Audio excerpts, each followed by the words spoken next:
China ఒక కీలకమైనటువంటి వెధవ నాటకాలు మళ్ళీ ప్రారంభించింది. ఏంటయ్యా అంటే గతంలో ప్యాంగ్యాంగ్ సరస్సు మాదే అంటూ క్లెయిమ్ చేసి భారత సైన్యం తిప్పి కొట్టాక తన్ని తరిమాక వెనక్కి అప్పుడే అక్కడ ఉన్నటువంటి ఫింగర్స్ దగ్గరన వచ్చినటువంటి వివాదం తెలుసు.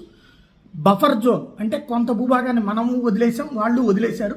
ఆ ప్రాంతంలో మనం వెళ్ళి ఇన్స్పెక్ట్ చేయొచ్చు, వాళ్ళు వచ్చి ఇన్స్పెక్ట్ చేయొచ్చు.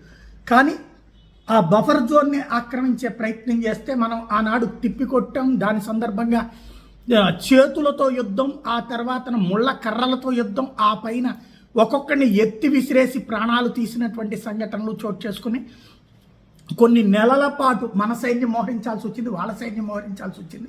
ఆ పైన 2 సంవత్సరాల తర్వాత కరోనా అంతకాలం మన చేత ఖర్చు పెట్టించడం కోసం చైనా వేషాలు వేసింది, అది కొనసాగింది. కరోనా అయిపోయిన తర్వాత మన దోవన మనం వచ్చాం, వాళ్ళ దోవన వాళ్ళు వెనక్కి రావడానికి నిర్ణయాలు తీసుకుని జరిగిపోయాయి. రీసెంట్గా అయితే అమెరికా ఓవర్ యాక్షన్ నేపథ్యంలో చైనాతో మన బంధం బలపడుతుంటే మళ్ళీ కవ్వింపు చర్యలు లేదంటే ఈ అవకాశాన్ని వినియోగించుకునే చర్యలు ప్రారంభించింది. ప్యాంగ్యాంగ్ సరస్సు అవతల వైపున వాళ్ళకున్న భూభాగంలో ఆల్రెడీ శాశ్వత భవనాలు కట్టుకుంది. మనం కూడా మన వైపు కట్టుకోవాల్సినవి కట్టుకున్నాం, శిబిరాలు పెట్టుకున్నాం.